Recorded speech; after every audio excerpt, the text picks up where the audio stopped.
Sybil, can I talk to you? Yes? I'd like to ask you a few questions. What do you want to know?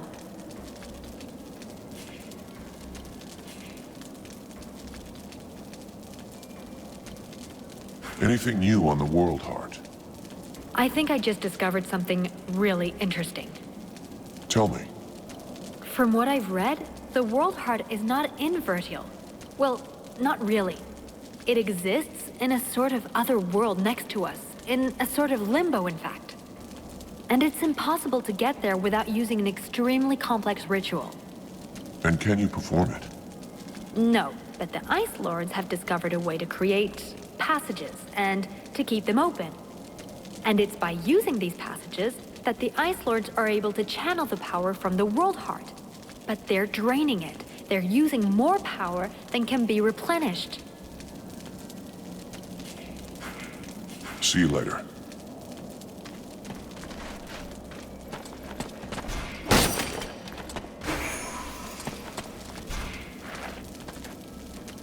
Edwin, I need to speak to you. What can I do for you? I would like to ask you a few questions. So what's the deal between you and Black Frost? Once upon a time, we were both Ice Lords. Don't take me for a fool. There's more to it than that. Since nothing escapes your insightful eye, Black Frost and I were close before I lost my powers. Close? So things got hot between two Ice Lords? That is none of your affair.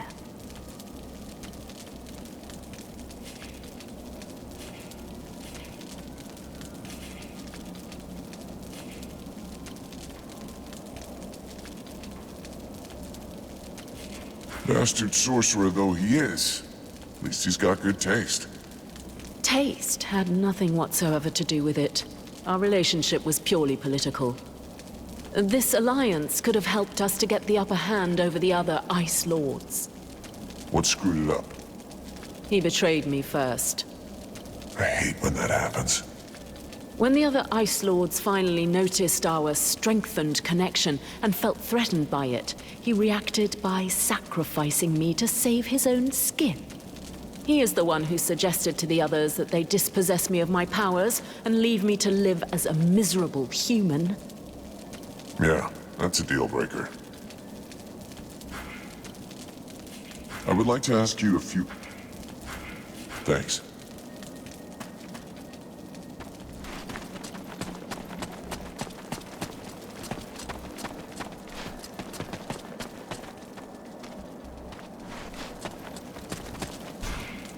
Greetings, mercenary.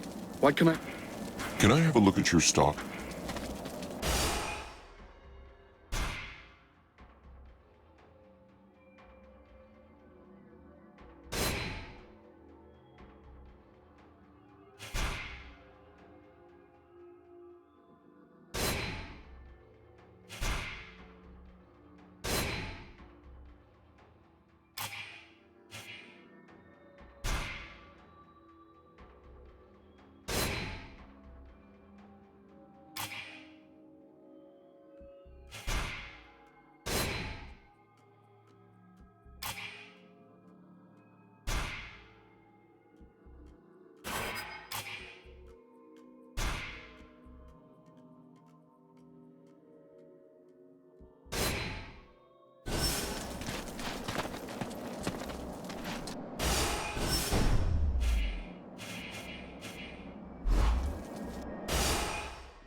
I found your crystals.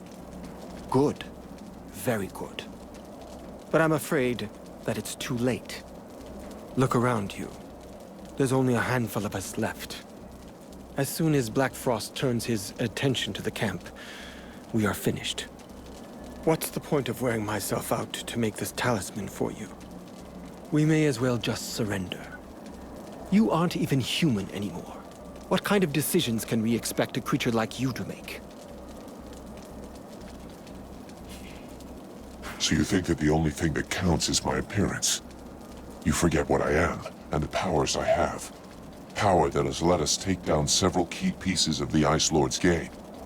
I'm sure Black Frost is quivering in his tracks at the idea of seeing me show up at his place. But to do that, I have to be able to make progress. And to do that... I don't understand how you can be so calm with everything that's happening to us. You're right. I'll make the talisman for you. But you should speak to Mathas. He seems to know things we don't about the creatures blocking the road.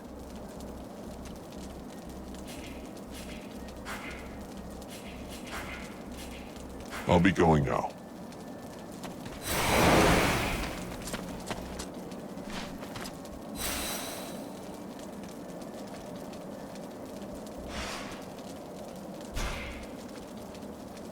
You seem to have evolved.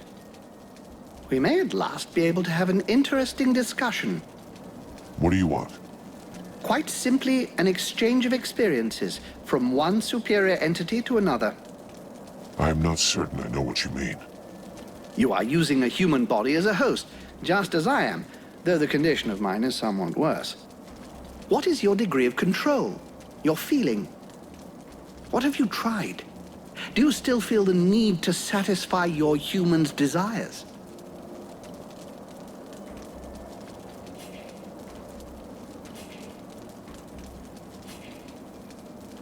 It's more like coexistence. Vulcan is still most present. I have need of its human experience. Some aspects of this flesh existence are still strange to me.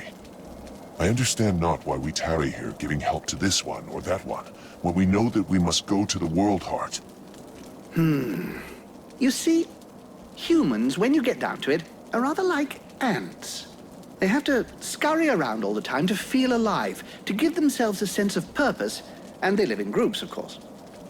If one combines these facts, one can see that they actually need to rush about here and there, helping one another. Despite the fact, of course, that those they are helping are about as important, from an overall perspective, as the ants that we spoke of initially.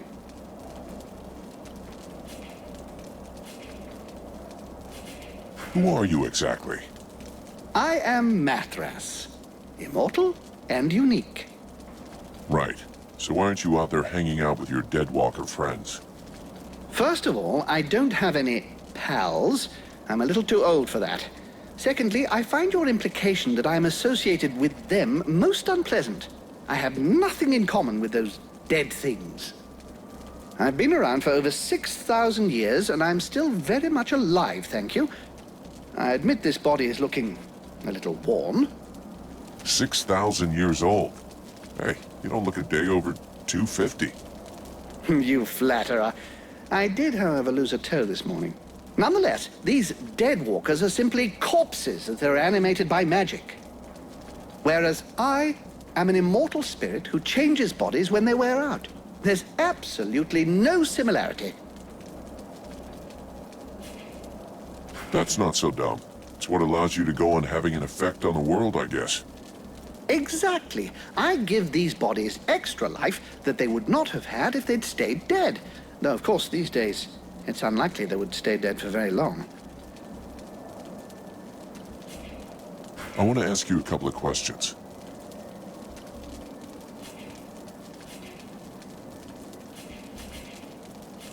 Why are you still here? Well, you see, my dear, my curiosity knows no bounds. And you already know I'm immortal.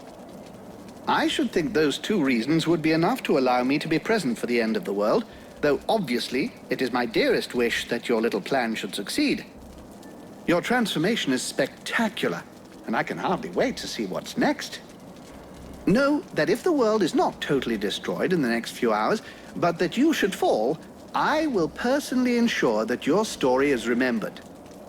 I don't know if I should thank you for that. This Black Frost, have you ever met him before? It's entirely possible, but if I did, he didn't go by that name in those days.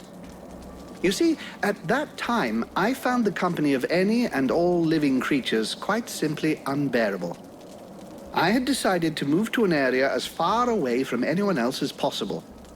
As the desert climate tends to wear out my bodies faster, I opted to move up to the great frozen north. I lived there peacefully in my modest palace for some years, until one day, a small group of people arrived. There were a dozen apprentice sorcerers who called themselves the White Lords. Believe me, in those days, Lord was about the last thing anyone would think of calling them.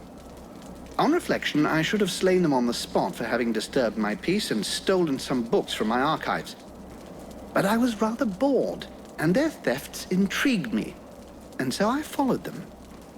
I picked up their trail in a city a few towns along.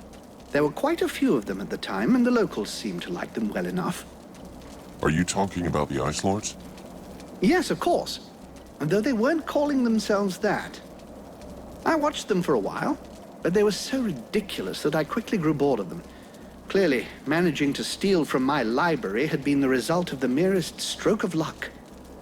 And Black Frost? Doubtless he was one of them. A talentless conjurer who imagined himself a great mage without having any of the abilities to go with the title. Of course, with the passing of time, and using my research, they finally managed to achieve their goal. If they're still the gang of megalomaniacs that they were, then they are extremely dangerous. Talk to you later.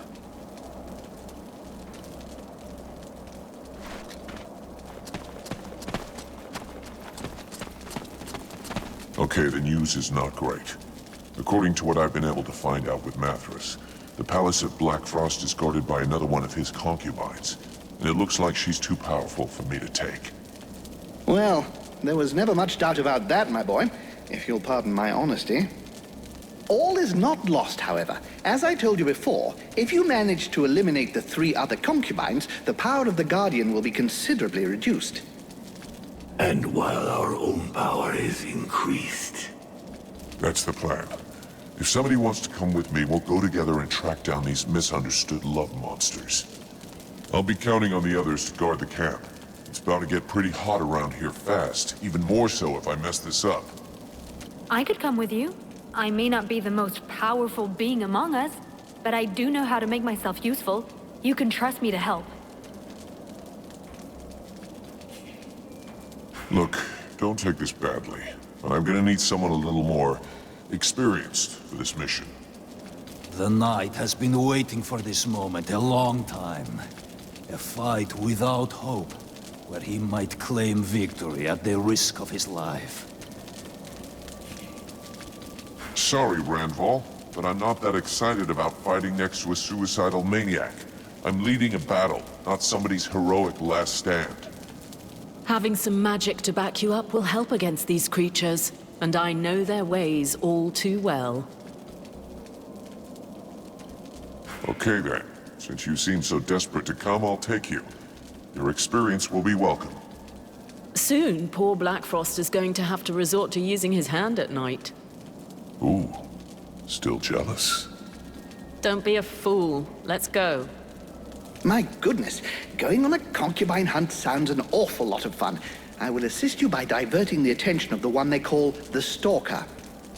I'll arrange it so that she stays on the side of the ancient bridge near the doors to the city. Meanwhile, you can deal with her 2 sisters without fear of interruption. I would, however, advise you not to waste too much time. I'm not convinced my conversation will hold these illiterates' attention indefinitely.